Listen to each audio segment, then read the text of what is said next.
안녕하세요. 사연 읽어주는 남녀입니다. 오늘도 와주셔서 감사드리며 그럼 오늘의 사연 바로 시작하겠습니다. 제 예비 남편은 정말로 과묵합니다. 그냥 말이 없다 정도가 아니라 진짜 이 정도면 그냥 말을 못하는 사람이 아닐까 싶을 정도로 과묵해요. 오죽하면 엄마랑 처음 결혼 앞두고 인사를 간 적이 있었는데 엄마가 나중에 저한테 이렇게 말씀하시더라고요. 예, 남자가 수다스러운 것도 꼴보기 싫은 거는 맞는데 그래도 적어도 장모들 사람 앞에 와서 안녕하세요, 잘 먹겠습니다, 안녕히 계세요 이 세 마디만 하는 건 좀 심하지 않니? 그러게, 말이 없다 해도 이렇게까지 없을 줄은 몰랐네. 나도 좀 그렇긴 했어.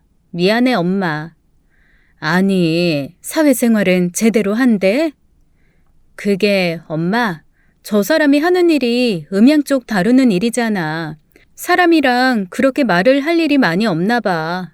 그냥 맨날 이어폰 들으면서 음악이나 조절하고 그러다 보니까 혼자 녹음실이나 이런 데 틀어박혀가지고 기계로만 일하고 며칠 동안 동료들 한번 못 만나는 적도 많다고 하더라고. 아이고 세상에. 동물원 사는 구간조가 쟤보다 말을 많이 하겠어. 입에서 군내 안 나나? 어쩌면 저렇게 말이 없어. 나도 그렇게 생각해. 처음에는 나도 좀 답답했는데 이제는 익숙해졌나 봐. 그냥 그러려니 하게 되더라고. 엄마한테는 그냥 그렇게 얘기했지만 사실 저도 처음에는 너무 답답해서 가슴을 펑펑 친 것이 한두 번이 아니었습니다. 제가 예비 남편이 말이 없다고 한탄을 하면 친구들은 저한테 몹시 의아한 듯이 물어봐요. 대체 연애는 어떻게 했으며 널 좋아하는 건 어떻게 알았냐고 말이죠. 그런데 참 죽으라는 법은 없나 보죠. 이 사람이 말을 안 하는 대신 한 번씩 제가 정말 답답해서 죽을 것 같을 때쯤 아주 장문의 길고 애절한 편지를 써줍니다. 그것도 지난 5년간의 연애 동안 딱 4번 받아보기는 했어요. 편지는 어찌나 청산유수인지 혹시 이 사람이 누구한테 돈 주고 시키나 싶을 정도로 평소에 보이는 모습과는 완전히 정반대입니다. 편지 안에서는 애정 표현도 잘하고 자기 진심도 조곤조곤 얘기하고 어떻게 보면 수다스럽기까지 합니다. 그런데 문제는 그 편지를 주는 건 정말 제가 폭발하기 직전일 것 같을 때 이대로 가다간 이건 영락없이 헤어지겠구나 싶을 때 한 번씩 주고 그렇게 해서 또 맥없이 제가 화가 풀리고 나면 모습은 다시 그대로 돌아가요. 제가 집요하게 한번 매달려 본 적이 있어요. 자기야, 나 평생 다시는 바라지 않을 테니까 자기가 나한테 편지에 써줬던 거 딱 더도 말고 덜도 말고 정말 그 편지에 써줬던 것만큼만 한 번만, 아니 한 번도 아니야, 10초, 아니 5초만 나한테 직접적으로 해줘. 그냥 자기야 사랑해, 자기는 나의 영혼이고 내 숨결이야, 그렇게 쓴 말 있잖아. 그거 직접적으로 한 번만 더 해줘. 제가 그렇게 조르고 또 졸랐습니다. 그러자 남편이 저한테 뭐라고 하는 줄 아세요? 아니 했다고도 할 수가 없죠. 제 손등을 장난스럽게 한번 툭 치더니 턱짓을 한번 훅 하고 마는 겁니다. 한마디로 치워라 이거죠. 하지 마라, 딱 그 뉘앙스입니다. 하지만 한 번쯤은 정말 직접 듣고 싶다는 마음이 너무 간절했어요. 그래서 이렇게 해주지 않으면 결혼 안 할 거라는 둥, 헤어질 거라는 둥, 있는 대로 협박을 다 해봤지만 꼼짝도 안 하더라고요. 결국 제가 휙 돌아서니까 그제서야 제 손을 잡으면서 아주 몹시도 민망한 얼굴로 딱 한마디 하는 겁니다. 가지 마라. 그런데 왜 사람이 목소리에서 느껴지는 진심의 뉘앙스라는 게 있잖아요. 그 얘기를 듣는데 이 사람한테 더는 요구하면 안 되겠다, 더 요구하는 건 너무 잔인한 일이겠다라는 생각이 드는 겁니다. 더 이상 뭐라고 못하겠더라고요. 그래서 연애 2년차쯤 됐을 때 그렇게 조르다가 포기한 이후로는 제 예비 남편에게 더 이상 그 어떤 애정 표현도 요구하지 않았습니다. 그런데 이게 저는 그냥 익숙해져서 데이트 5시간 내내 단 한마디를 안 해도 그냥 그런가 보다 하고 넘어갈 수 있거든요. 그런데 주변 사람이 봤을 땐 이게 정말 너무 이상한가 봐요. 제 친구들이 어느 날 저를 붙들고 거의 청문회하듯 물어본 적이 한 번 있거든요. 야, 그러니까 너희는 만나서 데이트하는 내내 단 한마디를 안 해? 그럼 그게 무슨 데이트야? 그냥 모르는 사람끼리 같이 걷는 거 아니야? 그러니까 아무리 말이 없다고 그래도 그렇지. 서로 대화는 있어야 될 거 아니야. 아니 그럼 너희는 데이트하면서 어디 가자, 밥 먹자, 영화 보자 그런 얘기는 어떻게 해? 그때 제가 대답한 말은 친구들 사이에 한동안 전설처럼 이어져 내려왔습니다. 제가 그랬거든요. 그냥 내가 먼저 말하지 뭐. 어디 가서 밥 먹고 그 다음에 어디 갔다가 무슨 영화 보자 그러면 고개 한번 끄덕여. 그럼 끝이야. 아니, 그러니까 목적지를 정해준 것까지는 이해할게. 근데 거기까지 가는 동안 뭐라고 대화를 할 거 아니야. 그냥 내가 질문하고 그 사람이 답을 하든가 그렇게 하지. 물어보면 답은 해? 해. 물론 대답이 좀 정해져 있기는 해. 대답이 어떻게 정해져 있는데? 괜찮다, 신경 쓰지 마라, 응, 됐다, 이 정도? 그거 외에는 별로 말도 안 하는 편이어서. 그러자 친구들이 모두 저를 외계인 보듯 보더라고요. 그러면서 지네들끼리 온갖 소설을 쓰기 시작했습니다. 야, 쟤는 결혼하면 시어머니가 오만 잔소리를 다 해도 남편이 한마디도 안 도와줄 것 같지 않냐? 그러게. 아니 그리고 서로 부부간에 그래도 대화라는 게 있어야 되는데 저렇게 단답형으로 얘기할 거면 그냥 인공지능 스피커 그거랑 사는 게 낫지 않겠어? 얘, 그렇게 말 없는 거 너무 답답하지 않아? 그냥 지금이라도 딴 사람 만나. 그런데 참 희한하죠. 왜 저는 그게 답답하다는 생각이 안 들었을까요? 아마 서서히 예비 남편한테 익숙해져서 그런 걸 수도 있고 제가 여자치고는 수다스러운 편이 아니라 저 역시도 그렇게 조잘조잘 말하는 걸 즐기지 않아서 그런 것일 수도 있겠다라는 생각은 들었습니다. 그런데 재밌는 건 제 예비 남편은 제가 아무리 떠들어도 단 한 번도 그만 좀 말하려거나 시끄럽다, 조용히 해라 이런 반응을 보인 적이 없습니다. 제가 여자친구는 수다스럽지 않다고는 하지만 그래도 한번 화가 나거나 분이 안 풀리는 일이 생기면 그때는 와르르 몇 시간이고 화를 내면서 쏟아내는 타입이거든요. 그럼 보통 남자들 반응은 뻔하잖아요. 그만 좀 해. 됐어. 한 얘기 또 하고 한 얘기 또 하고 지겨워 죽겠네. 야야, 사회생활 다 그렇지 뭐. 너만 그래. 적당히 좀 해. 이런 말들이요. 지금 예비 남편 이전에 남자들을 만났을 때는 대부분 그런 반응이었거든요. 좀 서운하기는 했지만 그래도 뭐 그 말도 틀린 건 아니니까 수긍하곤 했는데 이 남자는 단 한 번도 제게 그런 반응을 보이지 않는 겁니다. 오죽하면 데이트하는 6시간 내내 제가 쉬지 않고 누군가의 욕을 막 할 때도 군소리 없이 묵묵히 듣습니다. 제가 혹시 이 사람이 듣는 척하고 다른 생각하나 싶어서 중간에 한 번씩 확인까지 하거든요. 그러니까 지연 언니 너무 심한 것 같지 않아? 아니 어떻게 나한테 그럴 수가 있어? 그럼 남편은 또 진지하게 이렇게 대답을 해줍니다. 그럴 수 있다. 뭐가 그럴 수 있는데? 어떤 점에서? 네가 먼저 부탁한 거. 그러면 또 저 혼자 고개를 갸우뚱하게 되더라고요. 어라? 이 사람이 내 얘기를 다 듣고 있네. 그리고 본인이 알아서 판단도 하고 있고. 근데 왜 아무 말도 안 하지? 처음에는 그게 너무 이상했어요. 그런데 조금씩 만나다 보니 그게 제 예비 남편이 저를 사랑하는 방식이라는 생각이 들더라고요. 다른 남자들처럼 적극적인 호응을 해주거나 아니면 중간에 말 끊고 자기 의견이나 솔루션을 막 얘기해주는 건 아니더라도 묵묵히 듣고 빼놓지 않고 기억해주고 제가 한참 시간이 지나서 그 얘기를 또 꺼냈을 때 거기에 맞는 호응을 해주는 것, 그게 이 남자의 장점이었습니다. 제가 그동안 다른 사람을 만나면서는 한 번도 제 말이 진지하게 받아들여지는 것 같다는 생각을 한 적이 없거든요. 그런데 이 남자를 만난 다음부터는 항상 이런 생각이 드는 겁니다. 이 사람은 내가 애취하고 기침을 해도 그 애취라는 글자가 땅에 떨어지지 않게 본인이 곱게 받아서 마음속에 담아두는 타입이구나. 그렇게 생각을 하고 났더니 그 다음부터는 그 사람 말 없는 게 저한테는 그다지 큰 문제가 되지 않더라고요.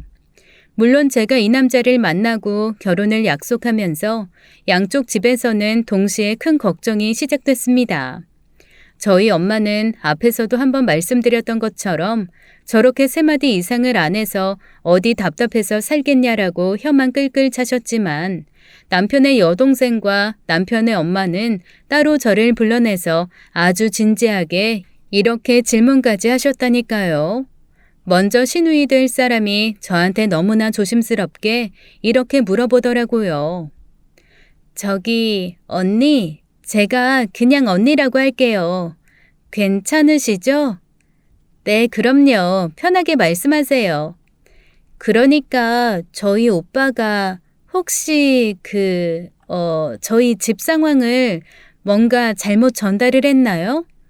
아, 이게 그러니까 혹시 어떻게 들으셨는지. 네? 어떤 상황이요? 무슨 상황 말씀하시는 건가요? 아니, 그러니까 제가 언니를 오해하거나 폄하하거나 아니면 그러니까 이상한 사람으로 생각하거나 뭐 그런 건 아닌데 혹시 저희 집에 엄청 재산이 많아서 물려받을 돈이 많다 그렇게 얘기를 한 적이 있나요?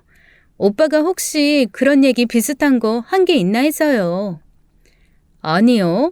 어머님 아버님 자수성가하셔서 노후 걱정은 안 해도 되지만 자식들한테 물려줄 정도까지는 없다고 그래서 저희 결혼할 때 집에서 조금 더 도움 못 받는다고 그렇게 얘기했는데요.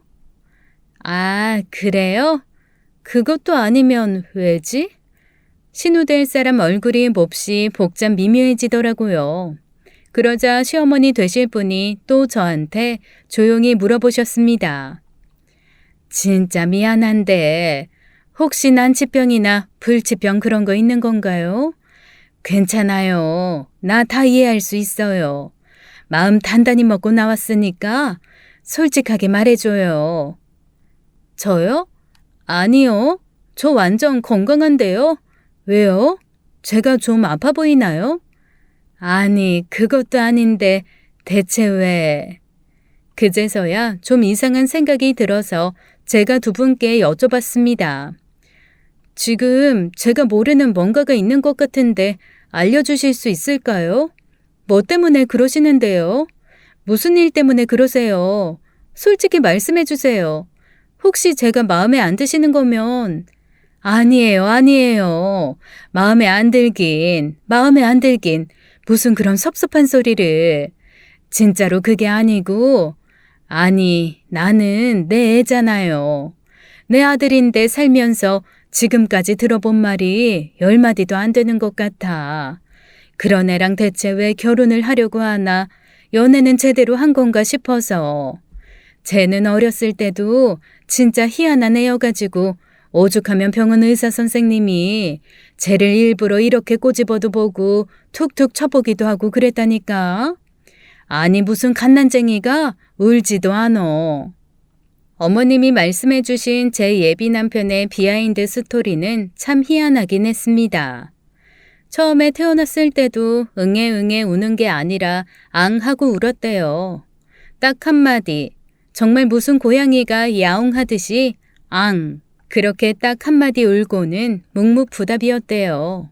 그래서 산부인과 간호사랑 의사 선생님이 너무 당황스러워서 엉덩이도 찰싹찰싹 때려보고 가슴도 슬쩍슬쩍 눌러보고 그랬는데 그때마다 귀찮다는 듯이 앙앙 그렇게 딱 단말마로 한마디씩만 울고는 다시 얌전하게 눈을 감고 있었다고 했습니다. 크면서도 그건 변하지 않았대요. 보통 애들이 기저귀에 오줌똥을 싸거나 배가 고프면 정말 악을 쓰듯이 울잖아요. 그런데 제 예비 남편은 뭔가 가르릉 가르릉 하는 소리 비슷한 걸 내면서 부모가 알아서 찾아와 살펴줄 때까지 기다렸다고 합니다. 그래서 오히려 어머님 아버님은 걱정이 많으셨대요. 이 아이가 혹시 조금 모자란 게 아닌가, 애가 어디가 잘못돼서 이런 식으로 표현을 못하는 거 아닌가 너무너무 걱정이 많으셨다고 하더라고요. 게다가 또래 애들이 다 이거 사줘 저거 사줘 하며 말문이 트였을 때 그때조차도 말을 안 해서 혹시 말을 늦게 떼는 아이인지 아니면 정말 어디가 모자라서 말을 못하는 건지 너무너무 걱정이 많으셨다고 하더라고요. 그런데 그 걱정은 어느 날 어머님이 예비 남편을 데리고 시장을 갔을 때 한 번에 사라졌대요. 시장에 몹시 짓궂은 장사꾼이 하나 있었던 모양입니다. 약간 희롱하듯이 물건을 파는 남자 장사꾼 있잖아요. 그 장사꾼이 어머니한테 어머님 다리랑 똑같이 생긴 이 물을 좀 들여가라고 약간 놀리듯이 얘기했던 모양입니다. 저희 어머님이 체구는 가녀리신데 다리가 코끼리 다리처럼 짧고 굵으시거든요.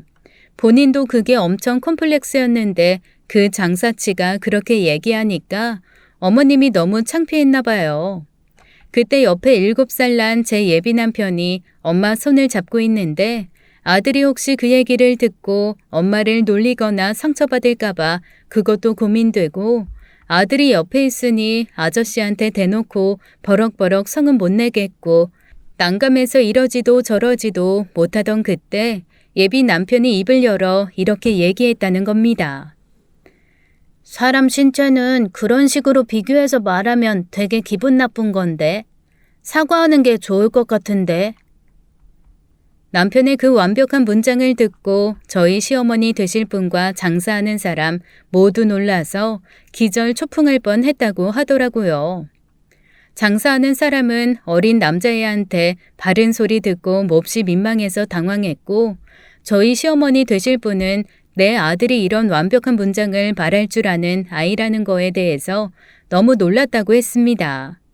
그래서 사실 그날 다리를 가지고 놀려서 한바탕 싸울지 퍼부어줄지 고민을 하셨었는데 내 아들이 이렇게 말할 수 있는 애라는 걸 알려줘서 오히려 고마운 마음만 갖고 오셨다고 하더라고요. 그런데 무슨 이벤트처럼 그때 한번 그렇게 말을 하고 또 제 예비 남편은 입을 꾹 다물었다고 합니다. 학교에 선생님이 불러서 가도 늘 선생님의 말씀은 너무 말이 없다. 수업 시간에 발표를 시켜도 가만히 선생님을 바라보기만 한다라며 걱정을 하셨다고 했습니다. 너무 답답해서 선생님이 말이 하기 싫으면 차라리 나와서 칠판에 써보라고 하면 그건 또 기가 막히게 쓴대요. 선생님 하시는 말씀이 이랬다고 했습니다. 그러니까 애가 모르지는 않아요. 다 이해하고 다 알고 있는데 정말 말하는 걸 귀찮아하는 것 같습니다. 그런데 이거는 어머님, 저희도 어떻게 할 수가 없어요. 그러면서 이런 에피소드를 말씀해 주셨대요. 학교 내에 정말 사람들을 괴롭히는 못된 학생이 하나 있었다고 했습니다. 그 학생이 다른 애들은 뭔가 다 자기 앞에서 굽신거리는 것 같고 쫄아드는 것 같고 그런데 제 예비 남편만 마치 바다 위에 고요한 물새 한 마리처럼 아무리 철썩철썩 파도로 때려도 반응이 없으니까 안이 꼽고 짜증이 났었나 봐요. 예비 남편을 어떻게 해보려고 여러 명이 우르르 몰려와 그 앞에서 있는 대로 협박을 하며 방과 후에 옥상으로 따라오라고 했답니다. 그랬더니 거기에다 대고 예비 남편이 딱 한마디를 했다네요. 방과 후엔 옥상 문 잠겨. 그리고 난 너희 볼 이유가 없어. 합리적으로 딱 거절을 해버리는 소리를 듣고 그 불량 학생들이 너무 황당해서 까불지 말라고 있는 대로 협박을 했답니다. 그런데 그날 오후 제 예비 남편이 정말 장문의 편지를 써서 교무실에 있는 선생님들한테 쫙 돌렸다는 겁니다. 몇 월 며칠 어떤 식으로 협박을 했고 누구누구가 와서 누구를 협박을 했고 이런 식의 협박으로 어떤 아이가 힘들어하고 한마디로 신문고를 써서 올린 거죠. 온 학교가 발칵 뒤집혔다네요. 왜냐하면 마지막에 이렇게 써져 있었대요. 이렇게 상세하게 고했는데도 적절한 처벌이 시행되지 않을 경우 이 모든 자료는 교육청과 구청, 경찰서에 직접 제공하겠다고 말입니다. 당시만 해도 학교 폭력이 그렇게 크지는 않았을 때지만 그런 식으로 아이들이 누군가를 괴롭힌다는 게 알려져서 좋을 건 없었으니까요. 선생님들이 당황하면서 예비 남편을 협박했던 사람들을 데려다가 엄청 혼내고 다시는 그런 일이 없게 조치를 취하고 어쨌거나 학교가 발칵 뒤집혀졌다고 합니다. 그런 식으로 묵묵하게 아무와도 말 섞지 않고 살면서 한 번씩 그렇게 크게 터뜨려주니 예비 남편을 모르는 사람이 없었대요.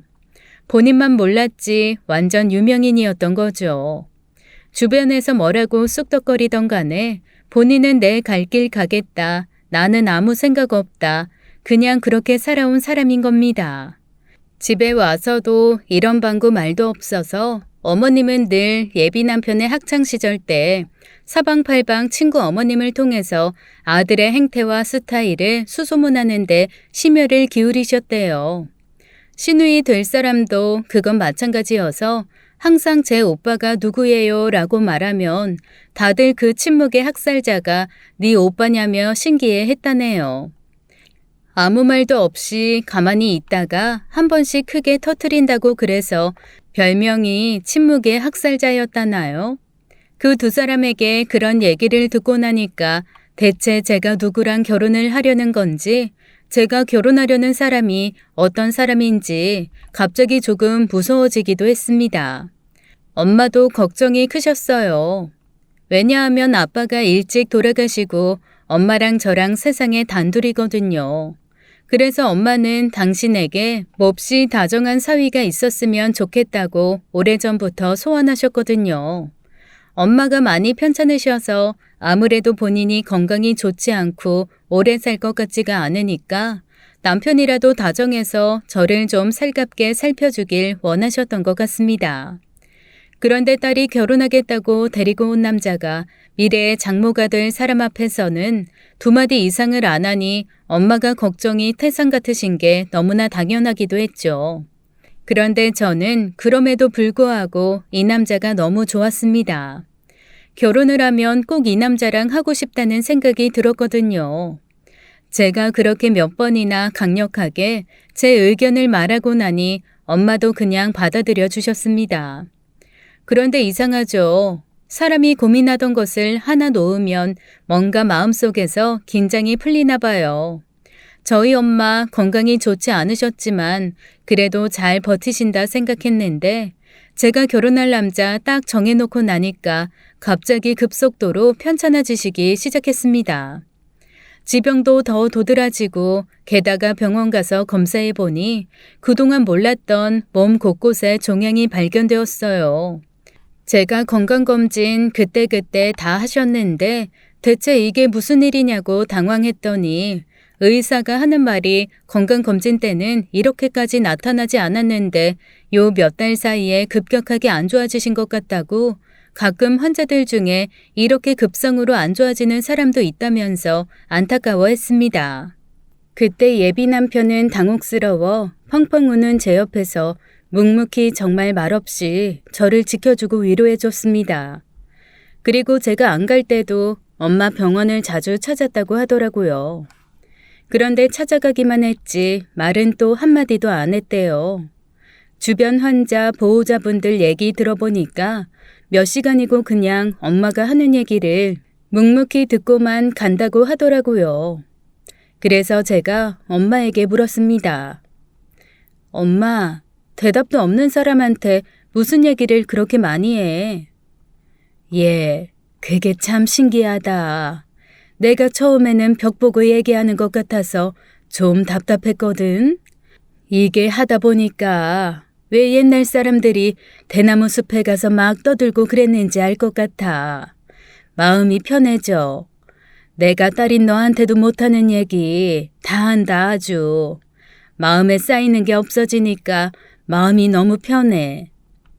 참 고마웠습니다. 엄마가 마음에 쌓인 거 없이 털어놓을 상대가 되어준다는 것만으로도 너무 감사했죠. 그렇게 제 예비 남편에게 오만 얘기 다 털어놓은 엄마는 결국 제 결혼식도 못 보고 돌아가셨어요. 엄마 앞에서 그래도 결혼하고 싶어서 나름대로 결혼식 준비를 서둘러 하기는 했는데 끝내 그것도 다 못 보고 돌아가셨죠. 다행히 저랑 제 예비 남편이 임종을 지키긴 했습니다. 그런데 참 이 멋없는 남자, 엄마가 임종 직전 손을 꼭 붙들고 우리 딸 잘 부탁한다라고 했을 때 그냥 어지간하면 네 알겠습니다 라고 대답할 만도 하잖아요. 그런데 이 남자 눈물 쓱쓱 흘리면서 그냥 고개만 끄덕끄덕 하더라고요. 그리고 개미 소리처럼 기어가는 목소리로 네 라고 하는데 그마저도 울음에 섞여서 대체 네라고 한 건지 애라고 한 건지 응이라고 한 건지 알아들을 수가 없었습니다.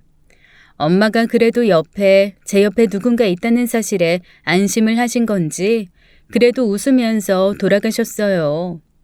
세상 천지 엄마와 저 둘밖에 없었는데 그나마 하나 있던 엄마마저 잃고 나니까 저 너무 외롭고 쓸쓸하고 뭐부터 어떻게 해야 될지 모르겠더라고요. 그래도 엄마랑 평소부터 얘기하던 게 있어서 차근차근 유산 정리며 엄마가 남긴 것들을 정리해 나가기 시작했습니다. 엄마가 혼자서 사시기는 했지만 장사 수완이 좋으셔서 모아놓으신 돈이 꽤 있거든요. 그리고 제가 예비 남편에게 말하진 않았지만 제 앞으로 집도 하나 있고 오피스텔도 하나 해두셨습니다. 그런데 살아생전에 엄마가 이렇게 말씀하셨었거든요. 사람 욕심이라는 거 아주 깊이 태생부터 숨겨져 있는 씨앗 같아서 기회가 없고 물을 안 주면 아예 자라지를 않아. 그런데 딱 기회가 생겼다 싶으면 정신없이 자라가지고 걷잡을 수 없이 커지거든. 그러니까 결혼해서 아예 저 사람이 정말 내 편이다 생각 들기 전까지는 네가 얼마가 있다, 어느 정도의 부자다, 돈이 얼마큼 있다 이런 거 알리지 마라. 알았어. 근데 엄마 어차피 내 거 아니라 엄마 건데 뭐. 엄마 죽기 전에는 그런 거 나 신경 안 써도 되는데? 이런 얘기는 미리미리 해두는 거야. 일단 병원 들어가서 호흡기 끼면 그때는 말하고 싶어도 정신 오락가락해서 말 못해. 무슨 소리야. 날 받아놓은 사람처럼. 우리 엄마 오래 살 거야. 불과 엄마와 이런 대화를 한 게 몇 년이 채 되지 않았는데 그 몇 년 사이에 상황이 이렇게 바뀐 겁니다. 결국 저는 예비 남편한테 이러쿵 저러쿵 말도 못하고 엄마의 유산을 혼자 정리하게 되었어요. 고민이 좀 되더라고요. 엄마가 남겨주신 게 집 같은 거 제외하고 현찰만 1억이 좀 넘거든요. 부동산이나 이런 거는 차츰 정리해서 어떻게 하면 되겠지만 그것도 다 정리하면 얼추 한 7억 정도는 유산으로 나올 것 같았습니다. 세금 다 제하고 그 정도면 엄마가 제게 정말 많이 남겨주신 거죠. 이거를 대체 예비 남편한테 언제쯤 말해야 되나 엄청 고민을 하고 있는데 갑자기 제 예비 남편이 저한테 이런 걸 물어보는 겁니다. 저 연애하면서 한 번도 이 남자가 저한테 질문이라는 거를 한 걸 들어본 적도 없을 뿐더러 이렇게나 긴 문장을 말한 적도 없는데 글쎄 저한테 이러는 거 있죠? 어머님 돌아가시고 나서 이것저것 좀 남기지 않으셨나? 대체 유산 얼마 정도 받는 거야? 얼추 유산의 규모와 금액을 알아야 우리도 뭔가 계획을 세우지 않을까? 저 사실 소름이 끼치도록 놀랐습니다. 그리고 속으로 이런 생각을 했어요. 엄마가 10길 물속은 알아도 한 길 사람 속은 모르고 욕심의 씨앗은 기회가 있으면 잘한다고 하더니 이 사람 나한테 유산 바랬나 보다. 우리 엄마 돈 보고 나한테 붙어 있었던 건가? 이거를 얘기해줘야 돼 말아야 돼? 갑자기 고민이 되더라고요. 사실 그전까지만 해도 세금 다 제하고 엄마 유산 정리하면 한 7억 언저리 나올 것 같다. 우리가 처음에 시작할 때 이걸로 서로 좋게 조금 여유롭게 시작할 수 있을 것 같다라는 얘기를 하려고 했거든요.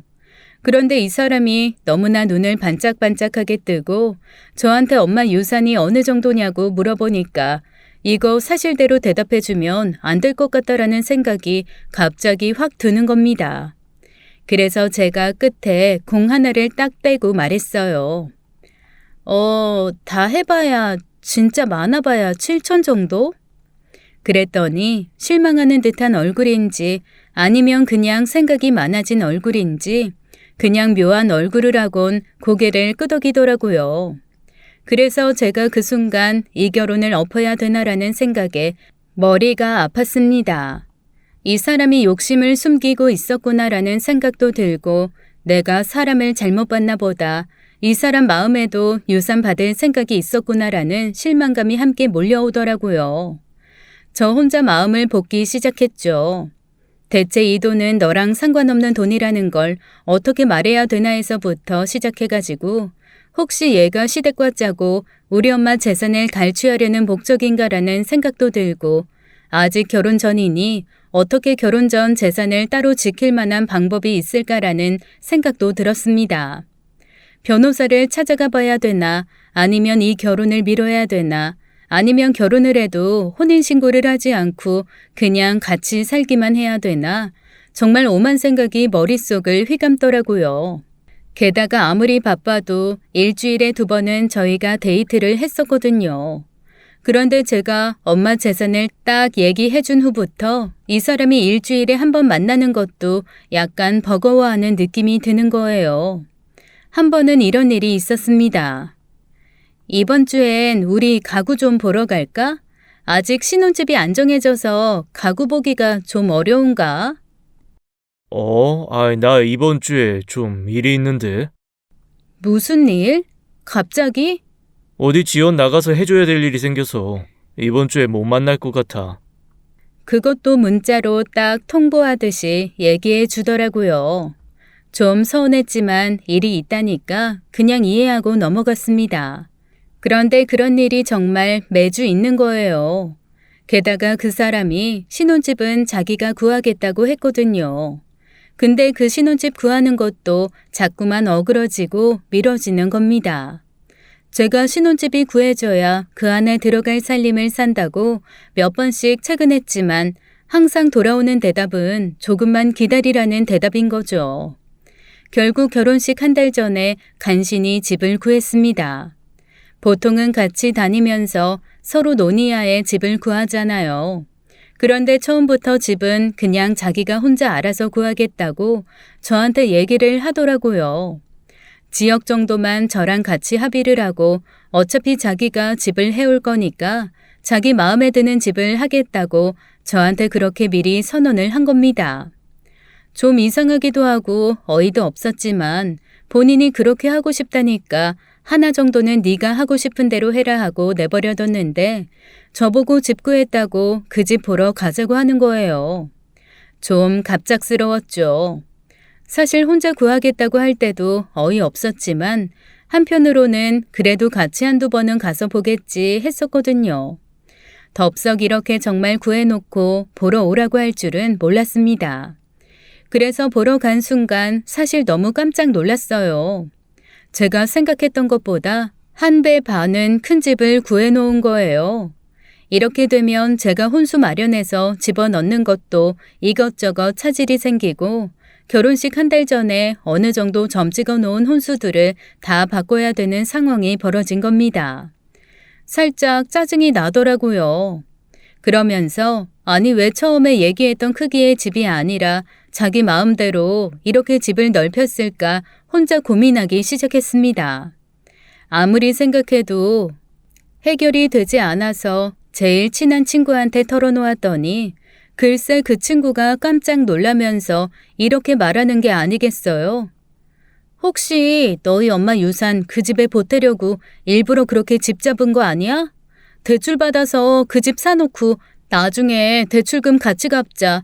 너 엄마한테 받은 돈 있지 않냐? 그거 일단 집에다가 같이 넣자. 이러는 거 아니야? 그런가? 나 공 하나 줄여서 말했는데 공 하나 늘려서 말했으면 큰일 날 뻔했네. 아무리 생각해도 그런 것 같은데. 안 그러면 그렇게 큰 집을 덥석 구할 리가 없잖아. 안 그래? 한번 마음의 의심에 씨앗이 자라기 시작하니까 그 다음부터 그 사람이 무슨 행동을 하던 다 이상하게 보이기 시작했어요. 그리고 혼자서 끙끙 소가리를 하면서 의심을 키우다 보니 결국엔 저 혼자서 북치고 장구치고 하며 대체 이 결혼을 해야 되나 말아야 되나, 이거 엎어야 되는 결혼 아닌가, 이거 내가 이대로 결혼하면 괜히 돌아가신 엄마 하늘에서 땅치고 울게 만드는 일 아닌가, 정말 별별 생각이 다 들더라고요.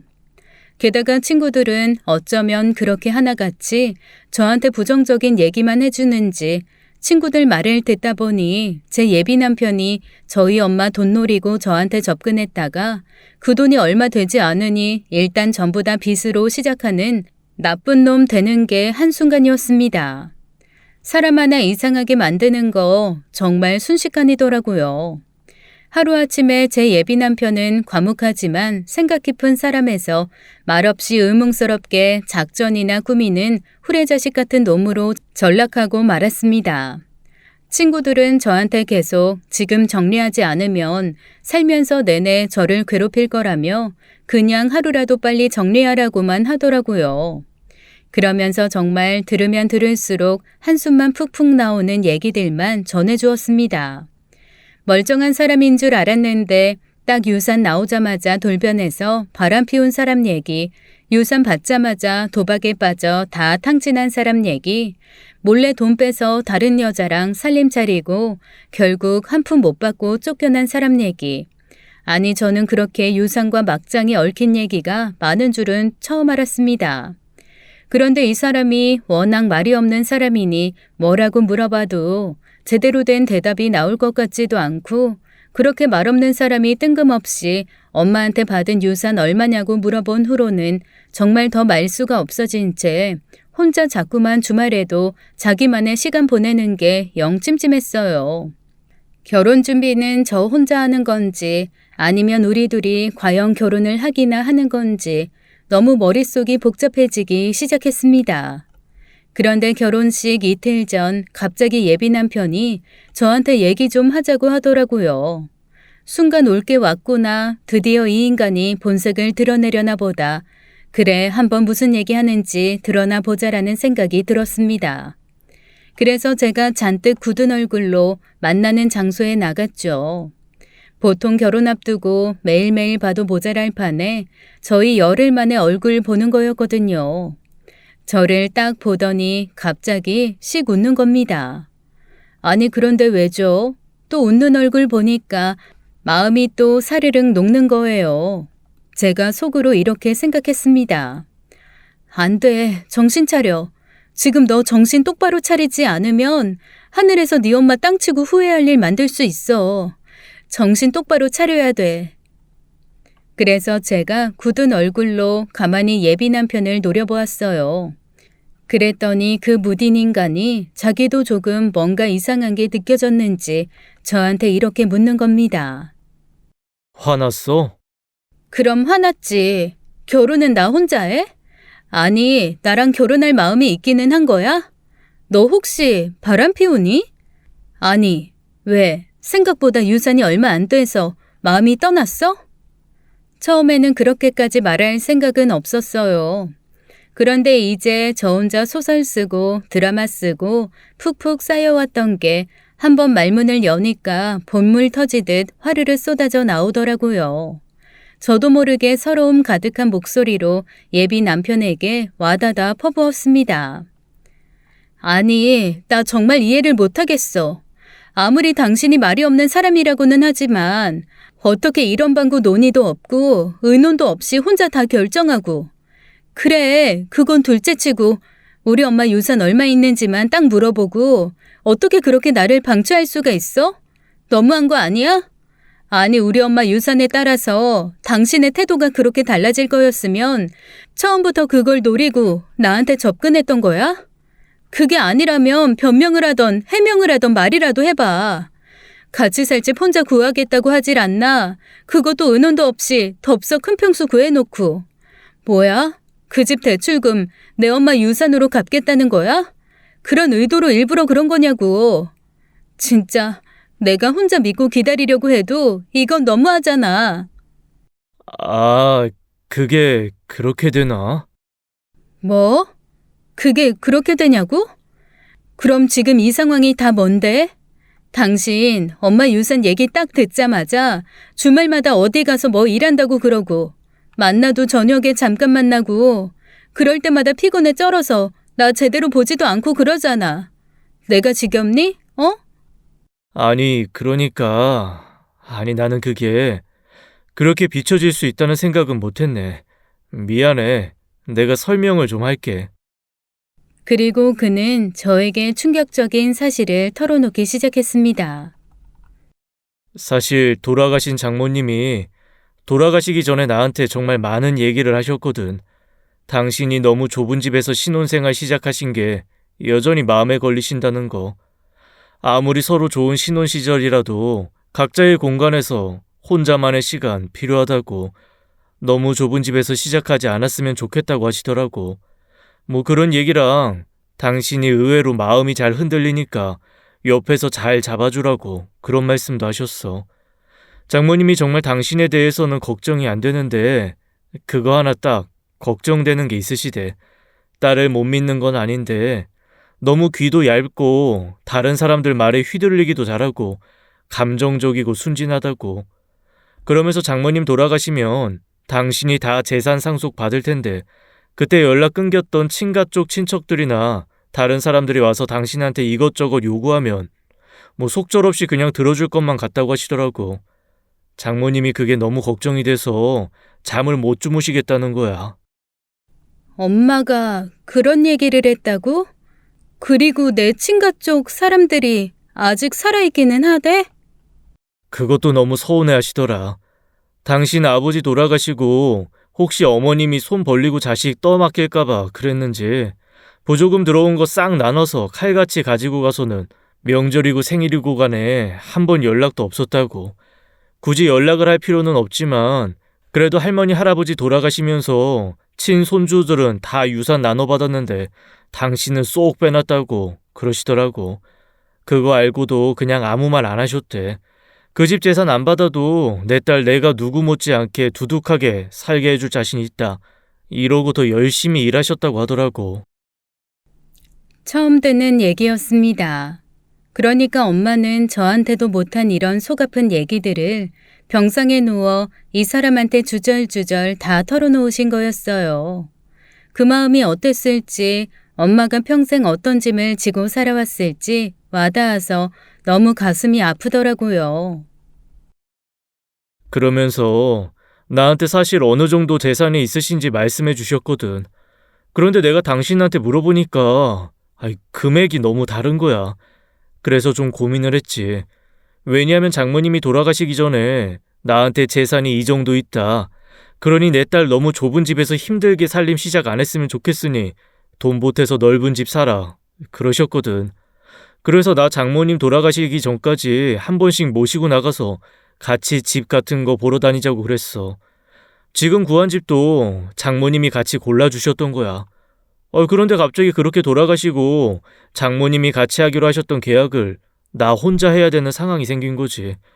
당장 돈이 필요해서 당신한테 물어봤더니 말씀하셨던 금액이랑 10배 이상 차이가 나고, 그래서 주말 동안 다른 프로젝트에서 일도 좀 하고 아는 형 통해서 그 회사에서도 좀 잔업하고 그렇게 해서 돈 번 거야. 이쪽 분야는 아무래도 프로젝트별로 비용이 나오니까 아는 사람들 통해서 성금 먼저 받고 그랬지 뭐. 사실 내가 대출을 좀 해보려고 했는데 그것도 내 마음대로 많이 되고 그러진 않더라고. 근데 어쨌건 장모님이 원하셨던 집은 제대로 계약해서 거기서 시작하게 해주고 싶었어. 그래야 하늘에 계신 장모님도 안심하실 것 같아서. 그러면 지금 몇 주 내내 계속 주말에 나 못 만나고 약속 있다고 했던 게 집에 들어갈 돈 버느라 그랬던 거야? 10만 원, 20만 원, 200만 원이라도 벌어야 빚을 조금 덜 지고 시작할 수 있잖아. 당신이 얘기한 돈 7천이었나? 정말 딱 당신 그냥 비자금 정도 하면 없겠더라고. 만약 그게 장모님이 남기신 돈의 전부면 그래도 당신한테는 의미 있는 돈이니까 알아서 하게 그냥 건드리고 싶지 않았어. 그럼 왜 나한테 물어보지 않았어? 금액이 그렇게 차이 났으면 물어볼 수도 있는 거잖아. 아니 뭐 본인이 그거밖에 없다는데 내가 뭘 어떻게 더 물어봐. 그냥 그런가 보다 하는 거지. 아니, 그래도 이상하지 않았어? 엄마가 얘기한 거랑 금액이 너무 차이가 나는데. 나랑 집 보러 다니고 이런저런 얘기하던 그때 장모님이 많이 편찮으셨잖아. 그래서 그냥 착각하셨나 보다 라고 생각을 했지. 왜 어르신들 가끔 그런 착각하고 그러실 수 있잖아. 나를 의심하진 않았어? 내가 몰래 빼돌리려고 그랬을 수도 있잖아. 의심할 게 뭐 있어. 그리고 만약에 당신이 금액을 그렇게 줄여서 얘기했다면 또 거기에 대한 이유가 있겠거니 했지. 그리고 빼돌리긴 뭘 빼돌려. 그게 내 돈이야. 장모님 평생이 담긴 당신 돈인데 자식이 부모한테 받은 돈 알아서 하겠다는 게 어째서 빼돌리는 거야. 갑자기 얼굴이 화끈 달아오르기도 하고 뭔가 너무 미안한 마음도 들고 마음이 복잡해졌어요. 아니, 이 말없는 남자 대체 어떡하면 좋아요? 아무리 그래도 그렇지 자기 마누라 될 사람이 공을 하나 떼고 금액을 얘기했는데 뭔가 분하거나 아니면 짜증나거나 화나거나 실망하거나 적어도 그런 감정 정도는 있어도 되잖아요. 그런데 그런 거 전혀 없이 이유가 있었겠거니라고 이해하고 넘어갔다는데 와, 제가 정말 할 말이 없었습니다. 오히려 너무 속 좁게 모든 것을 꼬아서 본 제 자신이 미안하고 창피해서 어쩔 줄을 모르겠더라고요.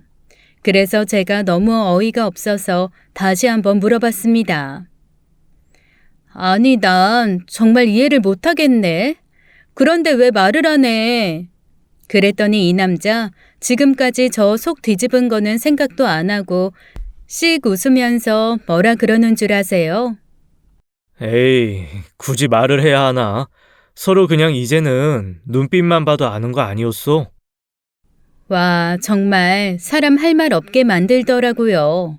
그래서 제가 너무 미안하기도 하고 한편으론 짜증도 나서 그 사람을 펑펑 때리면서 이렇게 한탄했습니다.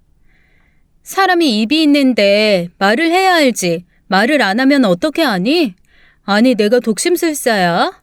난 그것도 모르고 당신이 우리 엄마 재산 노리고 나한테 접근했다가 생각만큼 재산 크지 않으니까 딴짓하려는 줄 알았잖아.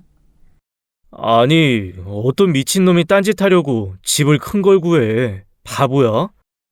일단 집부터 큰 거 다 빚으로 구해놓고 나보고 그 빚 쎄 빠지게 같이 갚자고 할 줄 알았지. 에휴, 복잡해. 나 그 정도 머리 안 돌아가는 거 알면서. 대체 누구야? 또 그런 얘기 귀에다가 속삭인 사람 있지? 놀지 마, 앞으로. 에이그. 누가 속삭여? 내 귀에 속삭이긴 누가 속삭인다 그래? 그냥 내 생각이지. 제가 살짝 찔리는 구석이 있어서 그렇게 얼버무렸더니 예비 남편이 피식 웃으면서 놀리듯 말하더라고요. 무슨 소리야? 네가 혼자서 어떻게 그런 생각을 하냐? 너 혼자서 그런 생각 못하는 사람인 거 내가 다 알거든. 아이고, 또 친구들이 이러쿵저러쿵 어디서 들은 이상한 얘기 해주면서 네 남편 될 사람 이렇게 지금 딴짓하고 있다. 그리고 마음을 아주 꼬았구만. 이 사람 너무나 저를 잘 알더라고요. 그 말에 반박도 못하고 혼자 창피하기도 하고 분하기도 해서 씩씩거렸습니다. 그랬더니 제 예비 남편 저를 꼭 안아주면서 이렇게 얘기하는 거예요. 있잖아. 장모님이 나한테 그러셨어. 처음에는 말 없는 거 너무 이상하고 꼴 보기 싫고 내 딸내미가 저거 답답해서 살겠나 했는데 말로 죄 짓고 사는 사람보다는 그래도 자네 같은 사람이 나을 것 같다고. 말은 앞으로 더 늘지 않아도 되니까 마음은 줄지 말아달라고. 그런데 그 말씀이 나한테 너무 깊게 와닿더라. 나 지금까지 말 없다고 우리 엄마한테도 그렇고 계속 혼만 났었거든. 나한테 이런 식으로 말 없어도 되니까 라고 말해준 사람 장모님이 처음이란 말이야. 나 그런 장모님 절대 배신하지 않아. 그리고 장모님이 어디선가 슬퍼하실 일 절대 하지 않아. 그러니까 당신도 앞으로 뭔가 궁금한 게 있으면 그냥 나한테 직접 물어봐. 나 알잖아. 내가 언제 한 입으로 두 말하는 거 봤어? 말을 안 해서 그렇지 다른 말은 하지 않아. 그러니까 그건 나 좀 믿고 그냥 미심쩍은 게 있거나 궁금한 게 있으면 나한테 직접 물어봐. 그렇게 친구들 말 듣고 혼자서 마음 졸이지 말고. 저는 제 예비 남편 얘기를 들으면서 혼자서 이렇게 생각을 했습니다. 아, 이 사람이 나한테 평생 할 말을 오늘 다 하는구나. 오늘 이후로 단 한마디도 하지 않고 무건 수행에 들어간다고 해도 난 할 말 없다. 그만큼 그 사람이 정말 말을 길게 하더라고요. 나름 자기도 황당하고 다급했는지 청산유수처럼 말이 쏟아져 나오는데 평소에도 이렇게 말을 해주면 얼마나 좋아라는 생각을 하면서도 한편으로는 엄마한테 고맙고 미안했습니다. 제가 미처 알아보지 못한 이 사람의 진가를 엄마가 빠르게 파악해서 얘기해 줬다는 것도 너무 고마웠고 엄마의 말을 지키기 위해 저한테 최선을 다해주려고 했던 이 사람의 마음도 너무 고맙더라고요. 그래서 제가 다른 건 몰라도 앞으로 뭔가 의심되거나 이상한 게 있으면 그냥 바로 직접적으로 물어보겠다는 약속은 철석같이 했습니다. 그렇게 의문스러운 줄 알았던 제 예비 남편의 해프닝은 나름 해피엔딩으로 마무리가 되었어요. 나중에 제 친구들이 자초지종을 듣고 너무 어이가 없어서 헛웃음만 짓더라고요. 그러면서 이렇게 말하는 겁니다. 야, 우리가 그동안 모았던 남자 데이터로는 도저히 이해할 수 없는 게 네 남편인 것 같아. 우리는 앞으로 그 사람을 학습하려고 하지 않겠어. 너 정말 특이한 남자랑 사는 것 같다. 어휴, 세상에. 다들 그렇게 도리도리하며 진저리를 쳤지만 저는 뭐 이 사람이 가진 진심을 이제서야 완벽하게 파악한 것 같아요. 물론 앞으로도 살면서 말없어서 답답한 경우 분명히 생기겠죠. 하지만 그 사람이 말을 안 하면 제가 말을 좀 더 해서 저희의 간격을 좀 줄여보려고 합니다. 언젠가는 이 사람도 저한테 조근조근 이 말 저 말 하면서 대화할 날이 오겠죠. 뭐 그게 50년 뒤가 됐건 60년 뒤가 됐건 아니 서로 그 시간이 오지 않더라도 저는 이 사람을 많이 존경하고 사랑하면서 같이 한번 살아가 보려고요. 아이가 태어나서 엄마, 우리 아빠 혹시 말을 못하는 사람이에요? 라고 물어볼까봐 걱정은 좀 되지만 저희 시어머니가 슬쩍 귀띔을 하나 해주신 게 있어서 그거 한번 믿고 가보려고 합니다. 지금 꽤 수다스러우신 시아버지 젊은 시절에는 제 남편만큼이나 말이 없으셨대요. 그런데 아이가 태어나고 나니까 그렇게 수다스러워지셨다면서 어머님이 저희 집도 아이 낳으면 달라질 수 있다고 저한테 작은 희망을 하나 주시더라고요. 내가 네 시아버지랑 결혼 전에 들은 말이 딱 3마디거든. 안녕하세요. 안녕히 가세요. 결혼합시다. 그 3마디 듣고 결혼한 나도 대단하지. 여튼 그 사람이 글쎄 내가 딱 아이 낳아주니까 그 애를 안고 세상에 얘 하루 5시간 6시간을 떠들더라. 갓난 애가 뭘 알아듣는다고 국제정세 유가 오르락 내리락 하는 것부터 영국 프랑스 장미전쟁 얘기가 웬 말이니?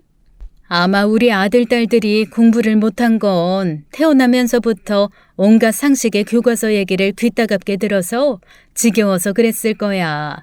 아유, 아버님이 말씀 없으셨던 분이라는 거 믿을 수가 없는데요? 그치? 아주 사람이 확 변했어. 사람도 평생 해야 하는 말에 양이라는 게 있나 봐. 아주 젊을 때 안 하던 말을 늙어서 주절주절 아주 요즘은 내가 입 좀 다물고 있으라고 시끄럽다고 구박하는 게 일이야. 너도 그렇게 될 거야. 조금만 참아, 응? 그 말 한번 믿고 남편 한번 잘 데리고 살아보려고요. 말없는 제 예비 남편 그래도 너무너무 많이 사랑하거든요. 특히 돌아가신 엄마가 끝까지 믿으셨던 것처럼 이 사람 말 많게 현혹하는 사람이 아니라 과묵하게 행동으로 증명하고 지켜내는 사람이라는 거 이제 확실히 알았으니까요. 남편의 진심을 알고 저는 엄마가 남기신 재산을 모두 공개했습니다. 그리고 더 이상 잔업에 아르바이트 뛰지 않게 알아서 분배하고 쓰라고 했죠. 고맙게도 허투루 쓰지 않고 딱 필요한 만큼만 손대고 나머지는 저한테 알아서 활용하라고 하더라고요. 자기는 장모님한테 약속한 집 하나 했으니 됐다나요? 말없고 욕심 없는 남편이지만 이런 사람이라 행복합니다. 그냥 빨리 아이를 하나 낳아야겠어요. 정말 시어머니 말씀대로 수다스러워지는지 보고 싶거든요. 물론 지금처럼 말없는 남편도 좋지만 수다스러운 남편도 나름 사랑스러울 것 같은데 어떠세요? 지금까지 사연 읽어주는 남녀였습니다. 끝까지 시청해주신 여러분 감사드리며 저희는 다음 사연으로 돌아올게요. 감사합니다.